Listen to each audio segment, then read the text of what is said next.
Pues efectivamente el tema de mi ponencia, parte de la investigación que estoy haciendo en la maestría, que es sobre la participación política de las mujeres bolivianas dentro de los procesos de la guerra del agua y la guerra del gas, y que bueno, el punto de la ponencia ahora es concentrarme justamente no tanto en la cuestión de la participación de las mujeres, pero sí en el proceso general, que es en donde emergen esta participación. Entonces, antes que nada, el interés de esto es porque el siglo XXI despierta con un nuevo ciclo de emancipación latinoamericana y que justamente nos va como resultado de ello, va a haber un cambio en las relaciones hegemónicas con Estados Unidos en la región principalmente sudamericana. Entonces, ¿en dónde se mueve todos estos dos conflictos de la guerra del agua y de los cocaleros? Estamos en la cuestión en el contexto del 2000, 1990-2000, en donde hay una continuación de la política neoliberal por parte de Estados Unidos, en donde principalmente pretende hacer un desmantelamiento del estado de bienestar o bien del capitalismo de Estado, para que justamente sustituirla por una serie de privatizaciones de todo lo que tiene que ver con el ámbito público. Esa es una. Estos cambios neoliberales justamente comienzan, tienen sus dos antecedentes, digamos, con Chile en 1973, que se instaura a partir de la dictadura de Augusto Pinochet, y en el 85 justamente con Bolivia a partir de la nueva política económica que se va a implementar. Y estos dos antecedentes en la región, en Latinoamérica, en realidad van a ser hechos aislados en su momento, pero sin embargo ya están colocando las bases del nuevo modelo económico en Latinoamérica, que se van a desarrollar ya propiamente en toda la región a partir de finales de los 80s y principios de los 90s. Entonces estamos hablando que para el 2000 llevamos 10 años aproximadamente de políticas neoliberales, de privatizaciones, de capitalizaciones, como lo llaman en Bolivia. Y por otro lado, este modelo económico está acompañado o a la par se cruza con, después de la profunda herida que dejaron las dictaduras en Latinoamérica, Argentina, Chile, Bolivia, con Hugo Banzer, viene el régimen democrático con toda su institucionalidad, con la ciudadanía, etcétera, etcétera. Y bueno, para el 2000 justamente lo que va a presentarse o a mostrarse es un desgaste ya también de esas mismas instituciones que surgen de la nueva política democrática o del nuevo régimen democrático. Entonces, y eso lo vamos a ver justamente en la guerra del agua, lo vamos a ver de manera un poco más palpable. La otra cuestión que está suscitándose en este contexto es la campaña militar política contra el narcotráfico encabezada por Estados Unidos.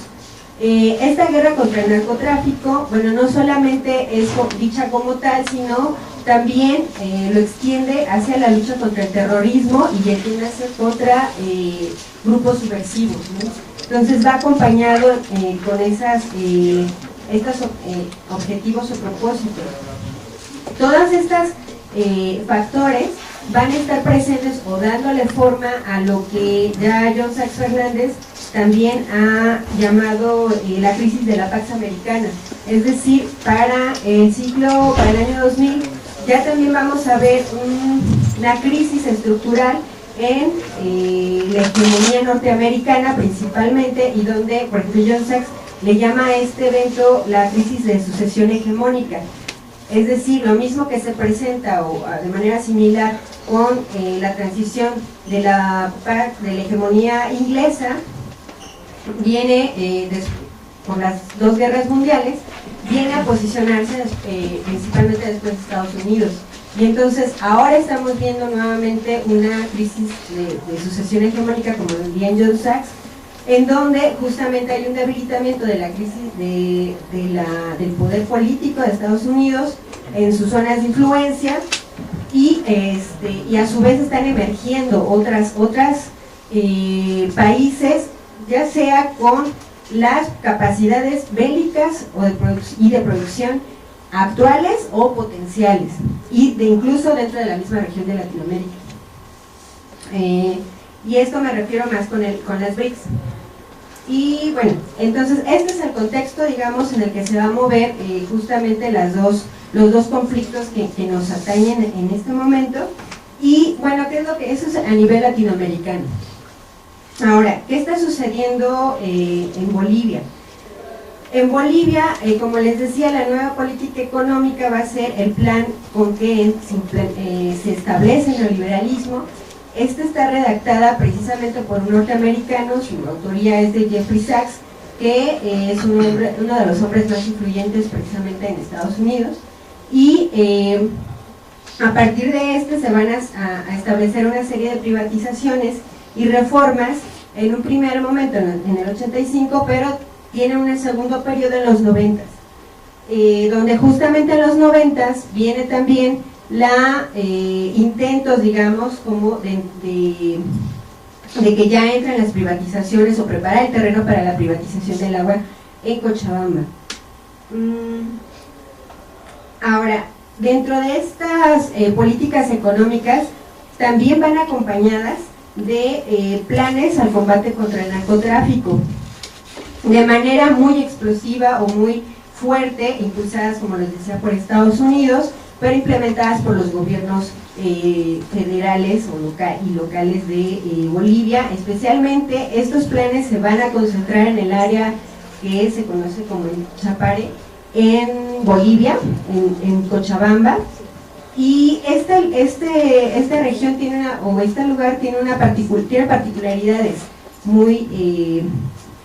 que van a influir al final de cuentas para la lucha cocalera. Los planes de combate al narcotráfico se van a hacer dos, varios, pues hay varios, pero hay dos principales o dos que entran, que son los planes de Santa Fe 1 y Santa Fe 2, y después viene el plan trienal ya en el 86, y propiamente con el plan trienal va a ser justamente la militarización de esta zona de Cochabamba. Entonces, los dos conflictos que estamos abordando acá van a ocurrir justamente en el departamento de Cochabamba. Y esta región del Chapare va a tener como características que,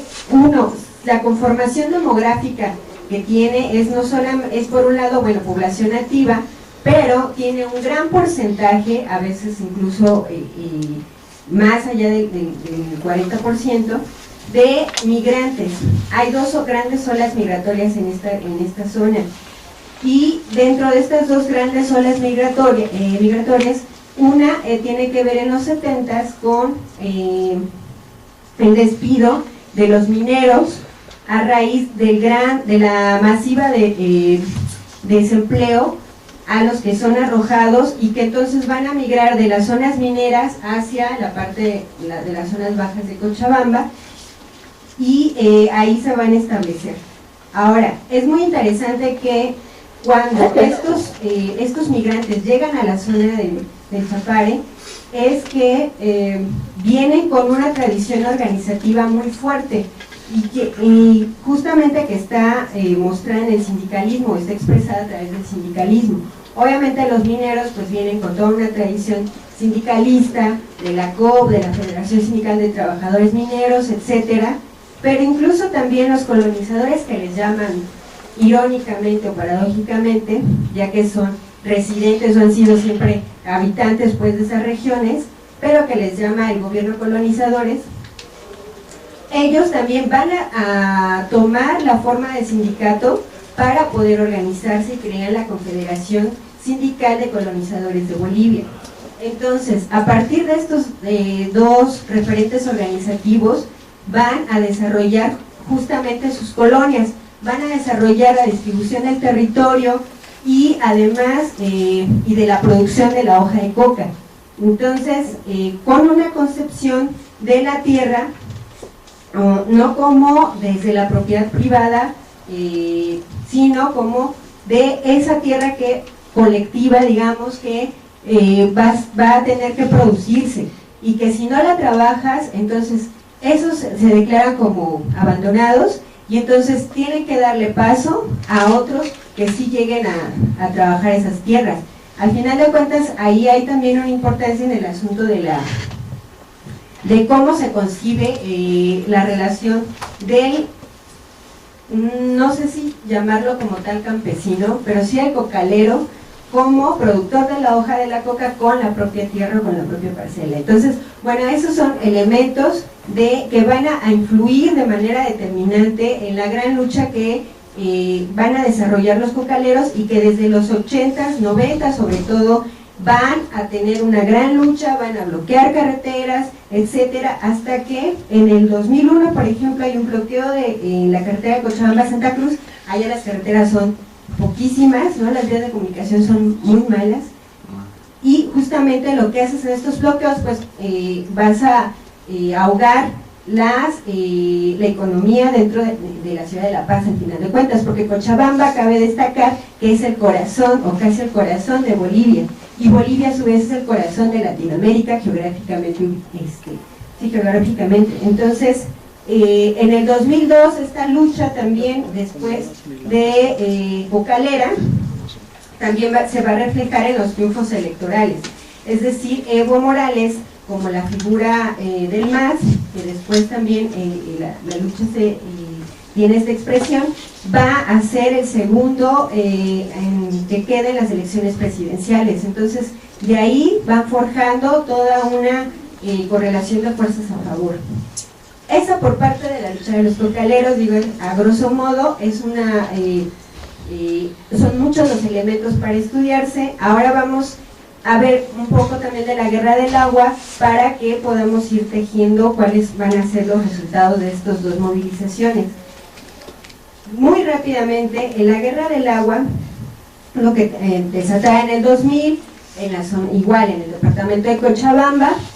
lo que vamos a tener aquí es la privatización del agua, no solamente en cuanto a su venta, sino también lo que va a trastocar, y eso es muy importante, es otro elemento que aquí va a influir, es que también ya hay previamente una organización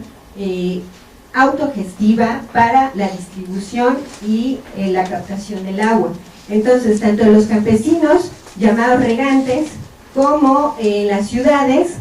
la gente se va a organizar en cooperativas, en diferentes formas autogestionarias, para poder tener a su alcance el agua, que es uno de los recursos que escasea muchísimo en el departamento. Entonces,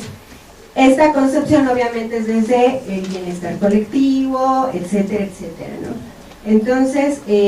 lo que vamos a tener aquí es un triángulo hegemónico que le hice llamar, porque refiriéndome a quiénes son los actores y las relaciones que se establecen por parte de la hegemonía para poder implementar estos planes. Entonces, en ese triángulo hegemónico encontramos primero al Estado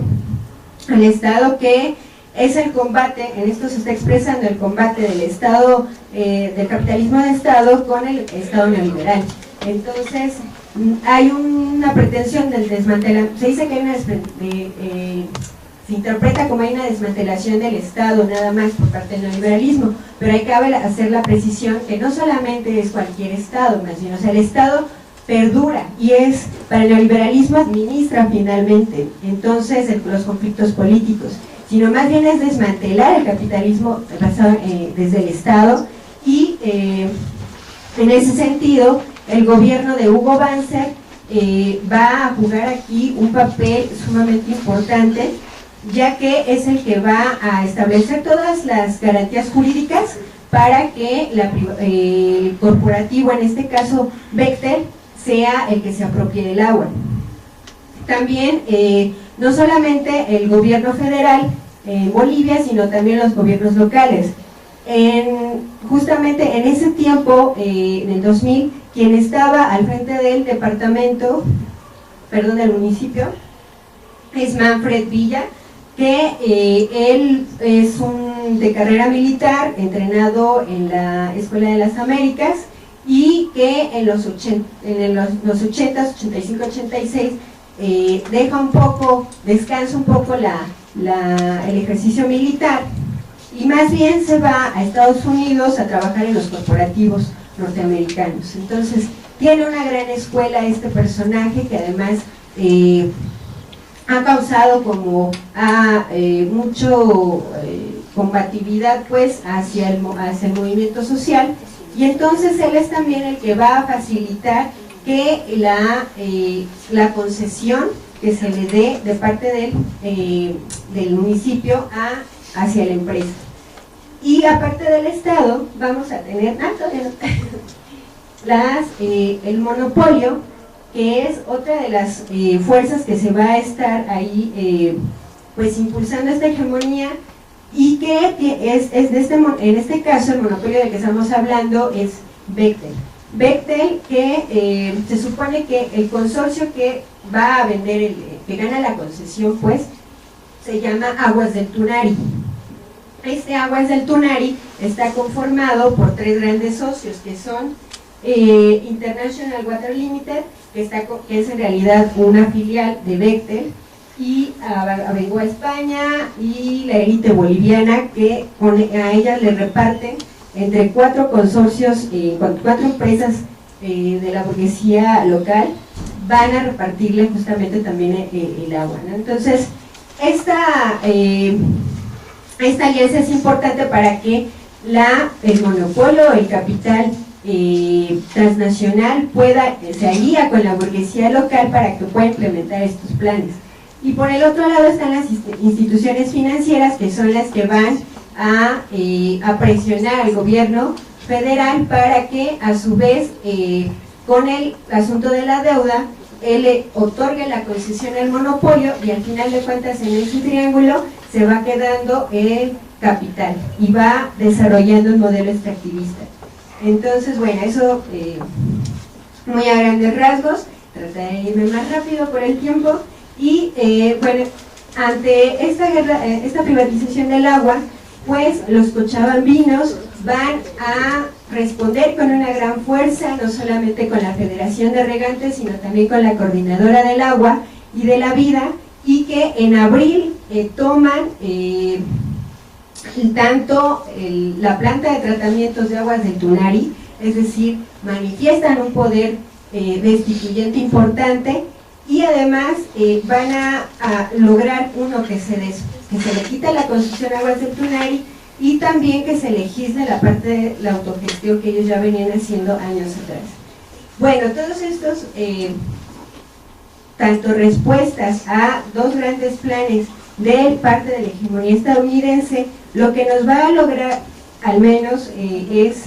uno, acentúa la pérdida del control económico, político y militar de Estados Unidos en la zona andina y del conjunto de Sudamérica,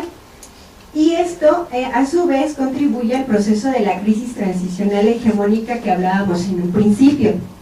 2, sienta la experiencia y un golpe importante para el derrocamiento del neoliberalismo estadounidense a través de la derrota de uno de los grandes monopolios como es Bechtel. Bechtel no solamente, Bechtel es un monopolio en tanto tiene sus empresas tanto a nivel de telecomunicaciones, a nivel de recursos energéticos, y que además estuvo involucrado también en la reconstrucción de Irak. Entonces estamos hablando de un monopolio sumamente importante para Estados Unidos, que también ha tenido funcionarios, de sus propios funcionarios o empleados han sido parte del gobierno de la Casa Blanca. Entonces, de hecho que se derroque a Bechtel, o que se logre sacar, que los cochabambinos logren derrocar a Bechtel, sienta ese golpe al neoliberalismo estadounidense. Y a su vez fortalece la acumulación de experiencia política y organizativa del pueblo boliviano, que en el 2003 esta fuerza destituyente hacia la corporación finalmente se expresa en la caída de Gonzalo Sánchez de Lozada, como también otro de los agentes de la hegemonía estadounidense. Y entonces con esto, estos 2 ejemplos, estas 2 grandes experiencias del pueblo cochabambino, me recuerda, y quisiera cerrar con esta frase, la experiencia que hubo con la guerra de Vietnam. Howard Zinn, en su libro La otra historia de Estados Unidos, nos dice: entre 1964 y 1972, la nación más rica y poderosa de la historia del mundo hizo un esfuerzo militar máximo, recurriendo a todo menos a la bomba atómica, para derrotar a un movimiento nacionalista revolucionario en un diminuto país de campesinos, y fracasó.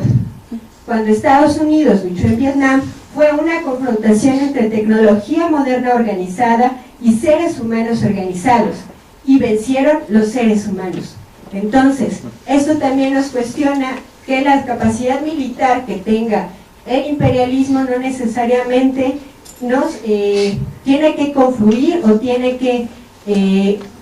relacionarse con toda una política a nivel internacional, y que esa está supeditada a la propia historia y conformación organizativa de los pueblos organizados.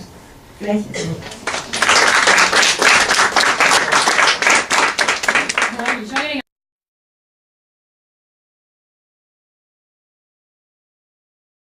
De los procesos de la guerra del agua y la guerra del gas, y que bueno, el punto de la ponencia ahora es concentrarme justamente en, no tanto en la cuestión de la participación de las mujeres, pero sí en el proceso general, que es en donde emergen esta participación. Entonces, antes que nada, el interés de esto es porque el siglo XXI despierta con un nuevo ciclo de emancipación latinoamericana, y que justamente nos va como resultado de ello, va a haber un cambio en las relaciones hegemónicas con Estados Unidos en la región principalmente sudamericana. Entonces, ¿en dónde se mueve todos estos dos conflictos de la guerra del agua y de los cocaleros? Estamos en la cuestión en el contexto del 2000, 1990-2000, en donde hay una continuación de la política neoliberal por parte de Estados Unidos, en donde principalmente pretende hacer un desmantelamiento del estado de bienestar o bien del capitalismo de Estado, para que justamente sustituirla por una serie de privatizaciones de todo lo que tiene que ver con el ámbito público. Esa es una. Estos cambios neoliberales justamente comienzan, tienen sus dos antecedentes, digamos, con Chile en 1973, que se instaura a partir de la dictadura de Augusto Pinochet, y en el 85 justamente con Bolivia, a partir de la nueva política económica que se va a implementar. Y estos dos antecedentes en la región, en Latinoamérica, en realidad van a ser hechos aislados en su momento, pero sin embargo ya están colocando las bases del nuevo modelo económico en Latinoamérica, que se van a desarrollar ya propiamente en toda la región a partir de finales de los 80s y principios de los 90s.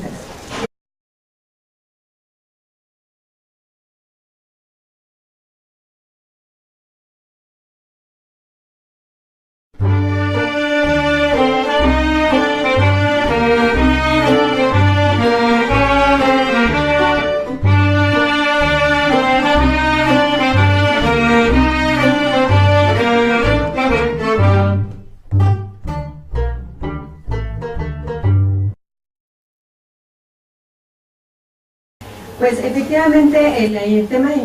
mi ponencia, parte de la investigación que estoy haciendo en la maestría, que es sobre la participación política de las mujeres bolivianas dentro. Entonces estamos hablando que para el 2000 llevamos 10 años aproximadamente de políticas neoliberales, de privatizaciones, de capitalizaciones, como lo llaman en Bolivia. Y por otro lado, este modelo económico está acompañado, o a la par, se cruza con, después de la profunda herida que dejaron las dictaduras en Latinoamérica, Argentina, Chile, Bolivia, con Hugo Banzer, viene el régimen democrático con toda su institucionalidad, con la ciudadanía,